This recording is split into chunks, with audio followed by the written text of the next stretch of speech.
Israel's occupation army announces the end of its operation in the Indonesian hospital in Gaza.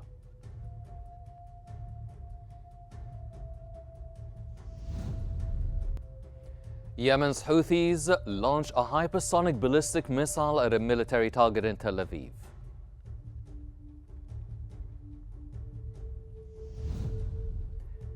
And Lebanon files a new complaint with the UN Security Council over Israel's repeated violations of the ceasefire agreement.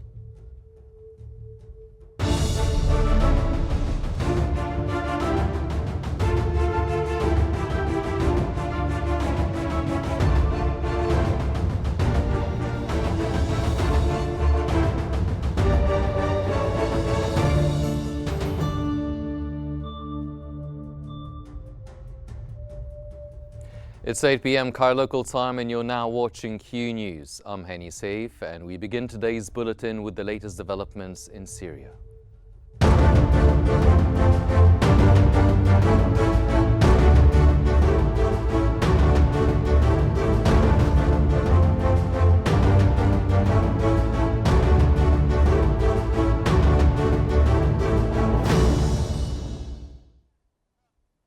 Syrian faction leaders and military operations chief Ahmad al-Shara have reached a landmark agreement to dissolve all armed groups and integrate them under the Ministry of Defense. The move includes restructuring former opposition factions and defected officers from Bashar al-Assad's army.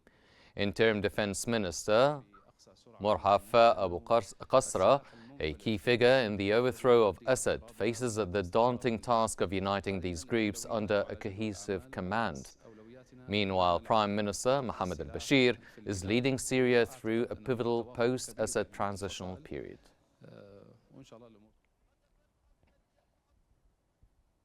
Syria's acting Interior Minister Mohammed Abdurrahman has announced a deadline for surrendering weapons held by former regime members and civilians. Abdurrahman warned of strict legal action against these failing to comply. This measure aims to enhance national security and protect citizens and property. Following Bashar al-Assad's regime collapse on December 8th, Mohammed al-Bashir has been tasked with forming a transitional government to manage the next phase.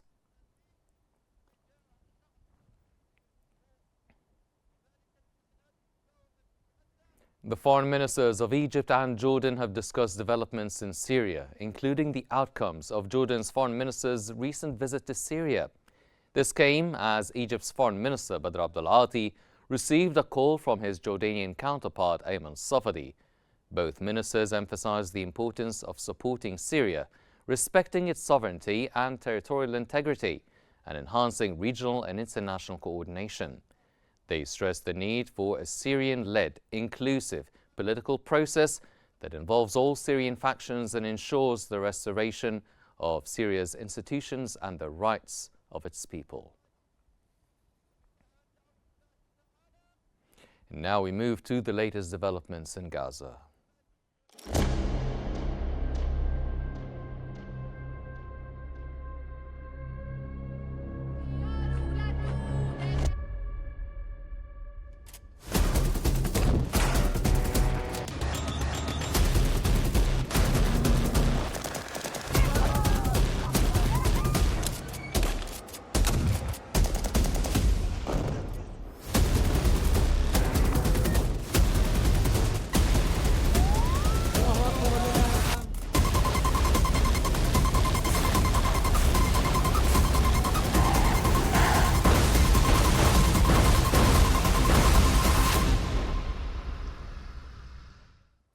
Israel's occupation army has announced the end of its operation in the Indonesian hospital in Gaza.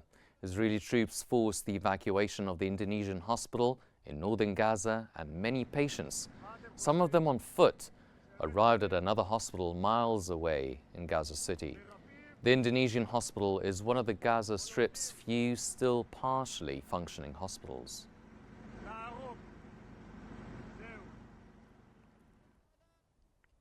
Dozens of patients await evacuation from northern Gaza's besieged Kamal Adwan Hospital. In the Kamal Adwan Hospital, 65 patients are awaiting evacuation.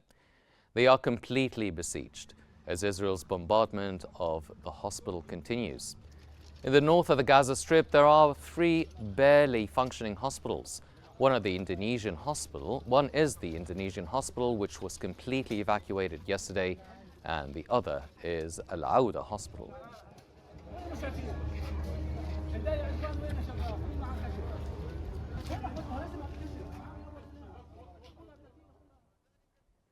Israeli forces have killed 2 Palestinians in a dawn raid on a refugee camp near the city of Tulkarm in the Israeli-occupied West Bank. The Israeli military said earlier it killed 1 Palestinian in a counter-terrorism operation in Tulkarm, while its forces arrested 18 other wanted individuals and confiscated dozens of weapons.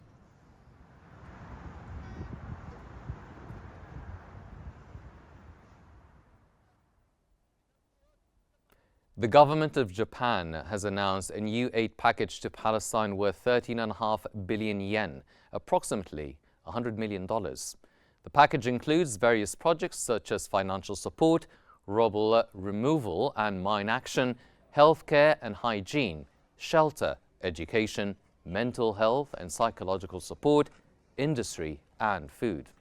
With this new aid package, Japan's total assistance to Palestine since October 2023 amounts to approximately $230 million.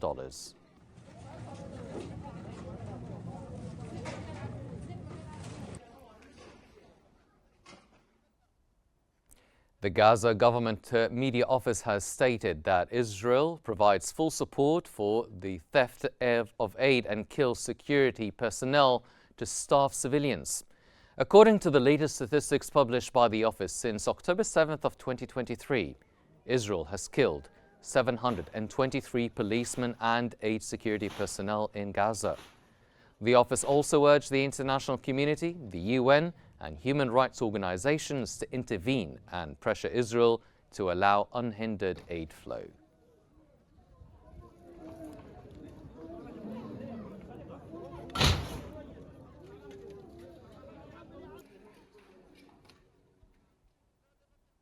And for more analysis, we now move to Selma in our newsroom. Selma. Thank you, Hani. And for further analysis on the humanitarian situation in Gaza, we're joined from Ramallah by Dr. Tamara Haddad, writer and political researcher. Ms. Tamara, thank you so much for joining us on Qnews. And first off, what are the strategic and humanitarian implications of Israel's bombing of hospitals in Gaza?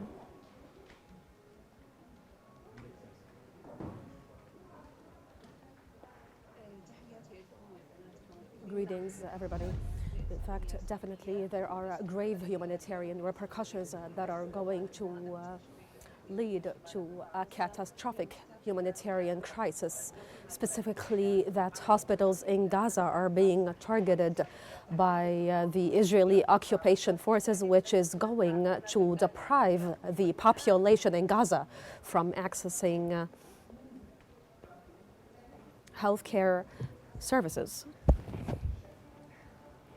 Okay, and what are the potential consequences of Israel dividing Gaza through its general's military plan?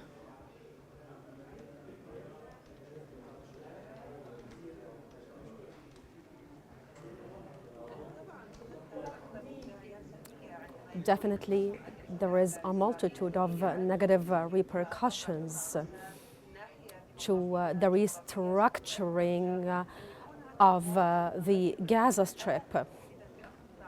There are demographic and strategic repercussions to that. In fact, the Israelis are trying to seclude some territories in order to create safe zones for the population there. Regarding the possible ceasefire, what do the recent developments in the Gaza ceasefire talks reveal about the challenges of reaching a lasting agreement?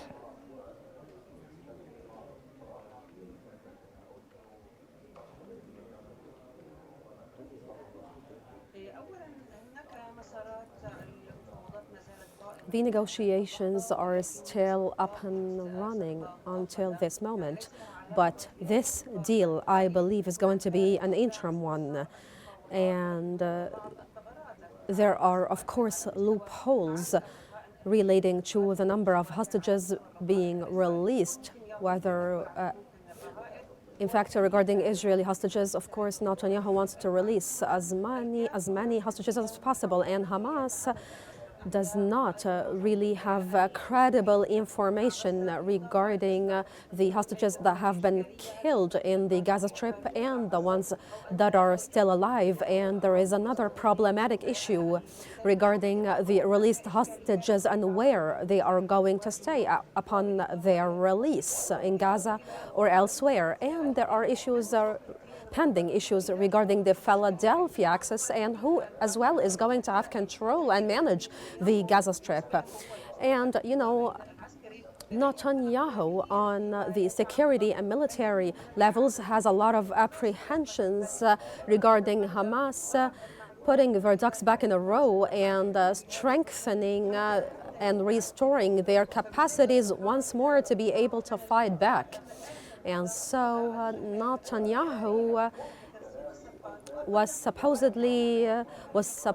supposed to be done with an agreement by the end of this month, but there are still a lot of pending subjects, among which is the question of who is going to rule over the Gaza Strip. There are other issues regarding the next day and the Palestinian reality in the northern Gaza. In fact, there are footage that got released showcasing Israeli presence in the north of the Gaza Strip. The Israelis keep on targeting hospitals, and in fact, the remaining population in the Gaza Strip, they are trying to evacuate them to the Saladin Street and to the western side of the Gaza Strip. And so the Israelis are trying to evacuate the northern side of the Gaza Strip in order for them to establish new settlements. Right now, the Israelis keep on using the negotiation rhetoric, but this is not really what is being done on the ground by the Israelis. They are targeting different civilian centers, and as well, they keep on saying that they are going to withdraw over the course of 40 to 60 days, but we do not see any evidence that back this rhetoric up. As well, there are different humanitarian repercussions that have afflicted the population in Gaza. The healthcare system in Gaza has totally... You, but I would like to build on Netanyahu's statements and actions regarding the ceasefire.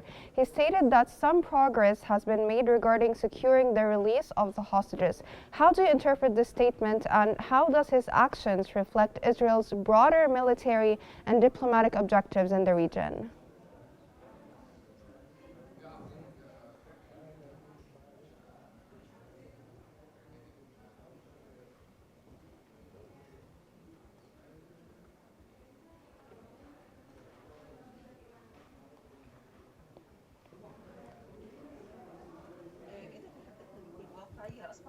In fact, there are definitely changes that we see unfold on the regional level. Now there is a Lebanese-Israeli agreement, and right now Hamas finds itself alone, and there are another movement taking place in Syria, represented by the ouster of Bashar's regime in Syria. And so I believe that Netanyahu is going to try to prolong the Palestine war as much as he can. And in his statements, he has said before that he is not going to stop the war until he reaches ultimate victory. And for him, ultimate victory means the restructuring of the entire region, and for him to assign different groups to rule over the Gaza Strip that are not part of the Palestinian government. As well, Netanyahu wants, as I just said, to assign opposition groups to rule over the Gaza Strip that actually are submissive to Israel and are ready to abide to the Israeli agenda in the region and in the Gaza Strip. And regarding the hostage release issue, Netanyahu said that if Hamas didn't release all Israeli hostages, he is going to turn the entire region into an inferno.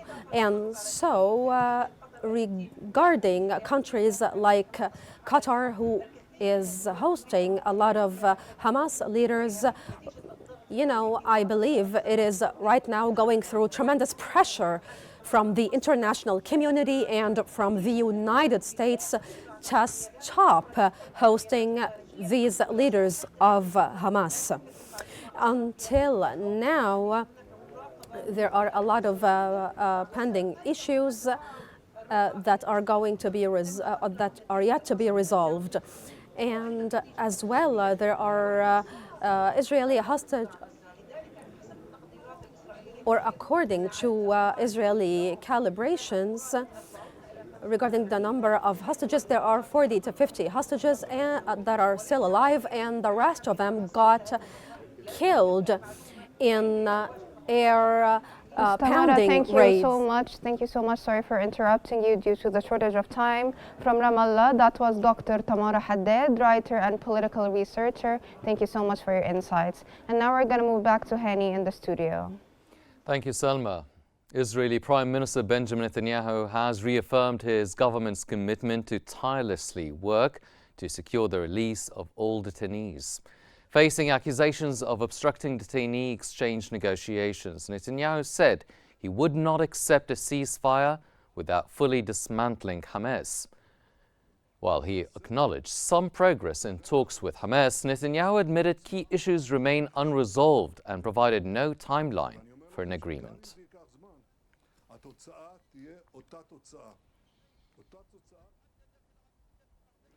Gaza-based health authorities have confirmed that the Palestinian death toll from the Israeli onslaught since October 7th has surpassed 45,338, with over 107,764 injuries. They added that Israeli occupation forces committed 3 massacres against families in the Gaza Strip over the past 24 hours, resulting in the killing of at least 21 Palestinians and the injury of 51 others.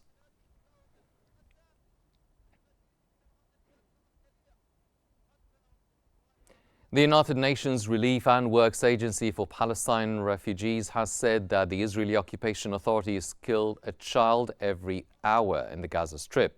The agency added in a statement, there is no place for children. Since the beginning of the war, 14,500 children have been reported killed in Gaza, according to UNICEF. UNRWA stressed that there is no justification for killing children in the Gaza Strip, and that all children who survived have been physically and psychologically scarred.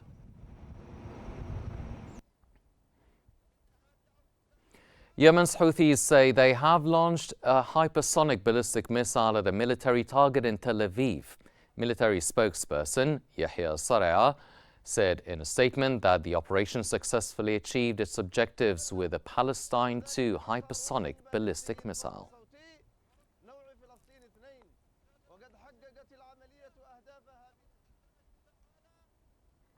And moving on to Beirut, Lebanon's foreign ministry has filed a new complaint with the UN Security Council over Israel's repeated violations of the ceasefire agreement. These include bombing border villages, booby-trapping homes, destroying residential areas, and blocking roads. The ministry stated that these actions undermine de-escalation efforts, pose a threat to international peace initiatives, and complicate Lebanon's implementation of Resolution 1701. The temporary 60-day ceasefire, established in 2024, aimed to halt hostilities between Israel and Hezbollah following months of Israeli attacks and military operations in Lebanon.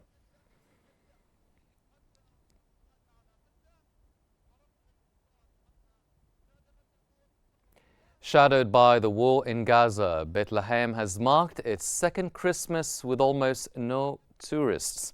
For the second consecutive year, Bethlehem's Christmas celebrations are somber and muted in deterrence to the ongoing war in Gaza. There will be no giant Christmas tree in Manga Square, no scout marching bands, no public lights twinkling, and very few public decorations or displays.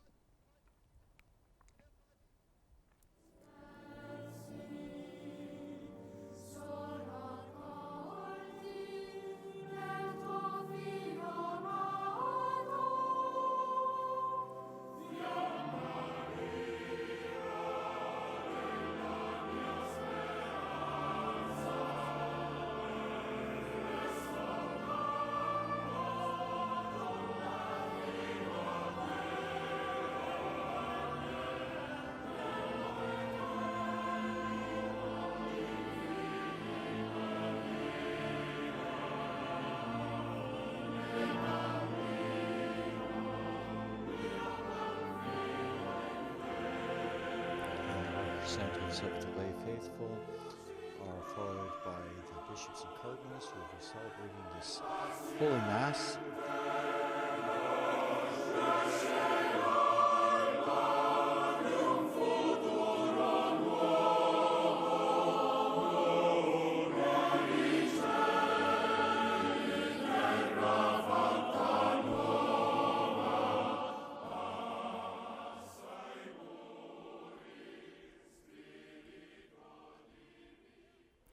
The Latin Patriarch of Jerusalem, Cardinal Pier Battista Piazzaballa, drove through the Israeli separation barrier en route to the Church of the Nativity in the West Bank to lead the annual Midnight Mass.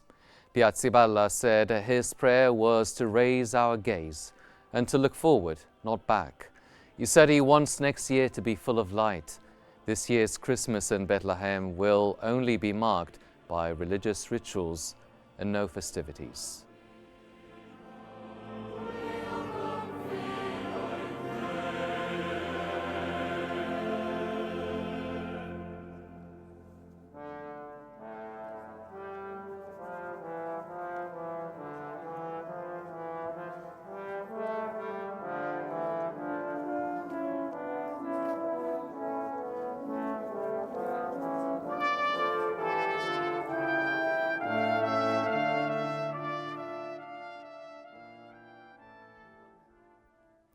As the first Christmas after the ceasefire in Lebanon approaches, many of the displaced in Lebanon are still not able to return home.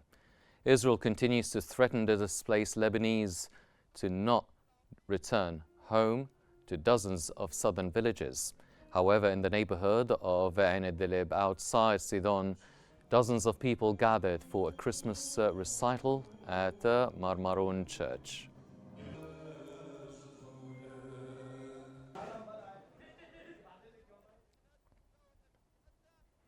For the first time in over 50 years, Syrian Christians are celebrating Christmas without being under the rule of the Assad family.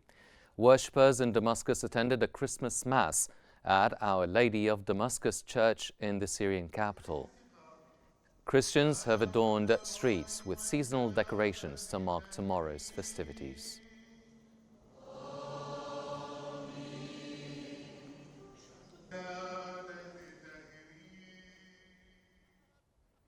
Hundreds of Chinese Catholics have attended Christmas Eve Mass at the Church of the Savior in Beijing. With dozens of police officers stationed outside the church, the Mass is expected to continue until midnight, with a new group of worshippers every 2 hours.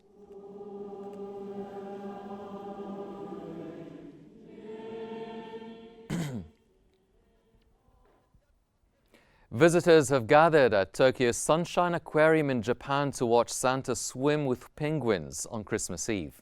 Sharing the tank with around a dozen African penguins, A diver donned a blue Santa outfit to conduct an educational quiz about the flightless birds. The audience learned about the species through the game as the diver held up cards with a cross for an incorrect response and a circle for the right one.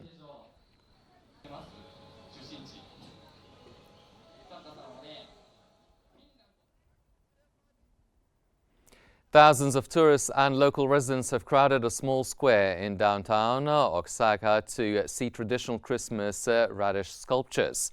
The colorful festival, known as the Noche de Rabonas, or the Night of the Radish, is a 127-year-old tradition that takes place ahead of Christmas Eve.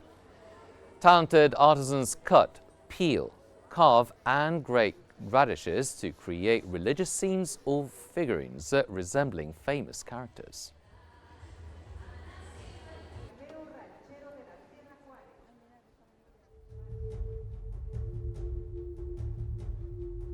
And on this festive note, we come to the end of our news bulletin, but here's a reminder of today's stories we've been covering.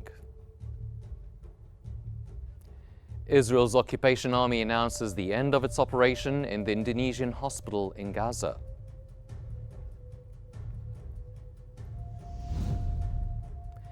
Yemen's Houthis launch a hypersonic ballistic missile at a military target in Tel Aviv.